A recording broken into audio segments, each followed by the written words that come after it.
You know, the state of Colorado has a great reputation for competent, responsive, efficient government. And today we're going to take another step towards delivering even better value for our taxpayers. We know that our state workers are hardworking to keep this reputation in good times and bad, as providing all of our public services efficiently as possible, with customer service in mind. And I know that our state employees have gone above and beyond. It's been so difficult for everybody during the largest pandemic in a century. But of course, our amazing state workers staying on the job, telecommuting where possible, making sure that the necessary business of government gets done. We have to make sure that our democracy is not sacrificed because of a pandemic. And throughout this crisis, our state has done our best to be a model employer, promoting teleworking whenever possible, reducing exposure for employees, emergency childcare for essential workers. And today, we're about to take another step on this partnership journey together to show our mutual appreciation for one another and how valuable the work of our state employees is. Really, everyone who serves our state should be able to live here and live the Colorado dream. And our entire economy benefits when more families are able to make ends meet and lead a successful life. We can improve morale, make sure that families that work for the state are able to support themselves, retain quality employees over time, and reward hard work. And our state can do a better job providing services to all Coloradans. All of the critical services we provide, from driver's licenses to families in need of SNAP benefits or unemployment, to access to local support for small businesses, to help people who are dealing with mental health crises. Our state workers are on the front lines of making sure that Colorado remains an amazing place to live. So, to give our taxpayers the best bang for their buck, we need to be a competitive employer that ensures that employees are effectively compensated and incentivized and are excited to do their work and given the tools that they need to succeed, like any of us want in our job. This bill is an important piece of that partnership that we're going to celebrate here today. And I want to again thank all of our amazing state employees now and both before and after the pandemic. This step we're taking today is one step in ensuring that our state employees are treated with the dignity and respect that you deserve, and that the state will continue to value this shared partnership to be able to make sure that we can deliver state services efficiently and support the men and women who are helping to deliver them. We have a number of folks here without whose work this bill wouldn't be possible. Some of them have worked on it for years. I'm really excited that they're here to say a few words. Senate President Leroy Garcia couldn't join us today, but I would like to turn it over to one of the other key bill sponsors. Without her tenacity, without her focus on delivering for her constituents and for state employees everywhere, we wouldn't be here today. And I'm proud to turn it over to Representative Danae Escar and then Senator Brittany Pedersen. Representative Escar. Governor, first of all, thank you so much for getting us to this moment today and for signing this important bill into law. I can't tell you how excited I am, although it's very strange doing this via a platform like this, but I'm so excited to watch you actually sign this bill into law. As many of you know, so many people have been working to get to this point for over a decade, and I couldn't be more proud of the team that we assembled to push this over the finish line. And again, I want to thank you, Governor, for signing this today and for being by our side to get this accomplished. You know, there's over 30,000 state employees in Colorado who work tirelessly day in and day out. And it was apparent to me once I joined the Joint Budget Committee that we really need to make sure we're making Colorado as competitive as possible to keep state employees here and to keep them moving forward and innovating the way that they do. So this is just an enormous step forward, and I'm so grateful to be the bill sponsor this year and to see this bill signed into law. Couldn't have done it without the amazing folks at Colorado Wins. Couldn't have done it without my amazing sponsors, Senator Leroy Garcia and Senator Pedersen. But most of all, Gov, we couldn't have gotten this done had you not backed us up and supported us. And we know this bill wouldn't have been turning into a law if you weren't willing to sign it. So thank you for your courage as well to step forward and do the best thing for Coloradans and for our state employees. Thank you so much. I'll pass it over to Senator Brittany Pettersen. Great. Hi, everybody. It's an honor to be a part of such an incredible bill.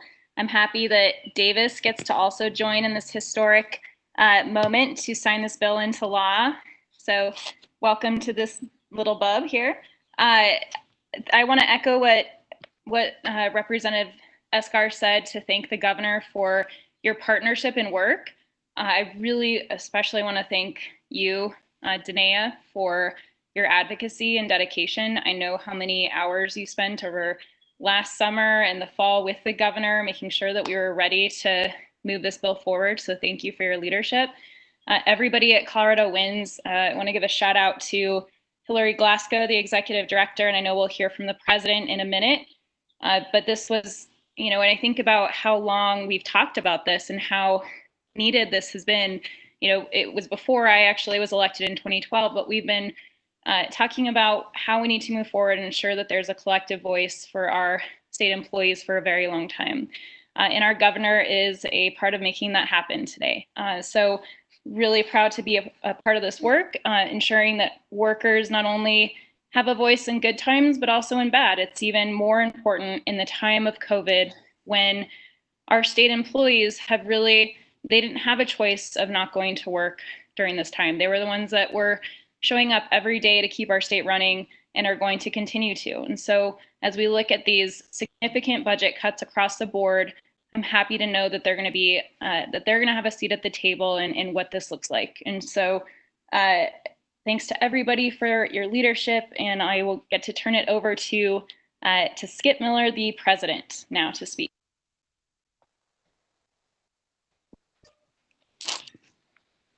Hello. Hi, my name is Skip Miller, and I'm president of Colorado Wins, and it is a great honor to be here today with all of you on this historic occasion. I'd like to first say thank you to Representative Danae Esgar, and also, even though he's not here today, Senator President Leroy Garcia, for your outstanding leadership in carrying the Colorado State Worker Collective Bargaining Bill forward. Your support has been invaluable. I'd also like to say a big thank you to Governor Polis and his team for their leadership in making collective bargaining rights for Colorado State employees a reality. Passing this collective bargaining rights is a source of tremendous hope for workers everywhere. This legislation is historic and significant, not just in Colorado, but nationally, and for several reasons. I think this law is at the heart of a commitment to achieving racial and economic justice, a goal we know you share, Governor, where all workers have the right to form a union, Black, brown, white, Asian, or Native American, no matter how or where they work.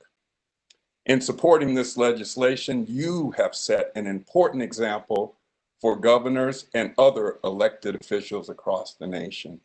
State employees are essential workers who have put themselves at great personal risk to keep Colorado safe and deliver the services that they need in this time of crisis. Passing collective bargaining rights shows that we recognize their sacrifice and commitment.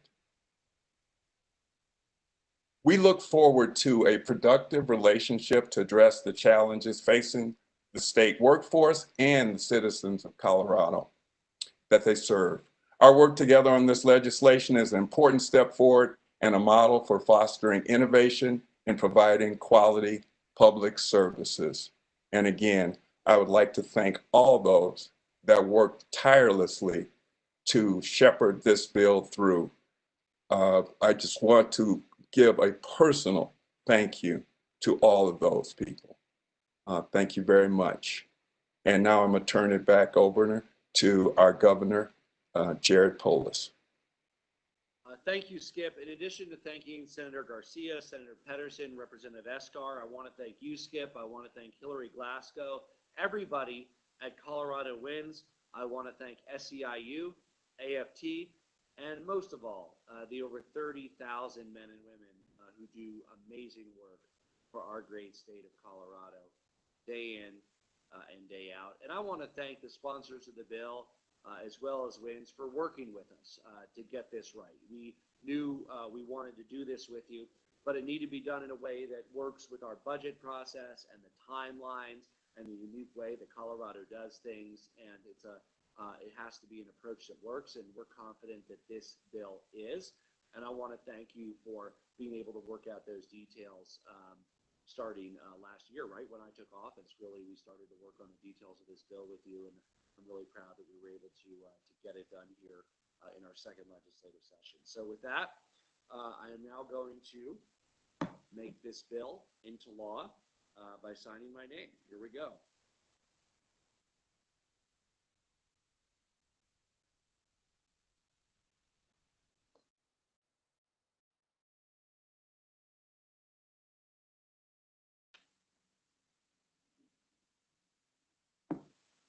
It's now official. It's the law of Colorado. Congratulations to every employee of our great state. Congratulations to the sponsors and to Colorado WINS. We look forward to taking our partnership to the next level to make our state even better. Thank you.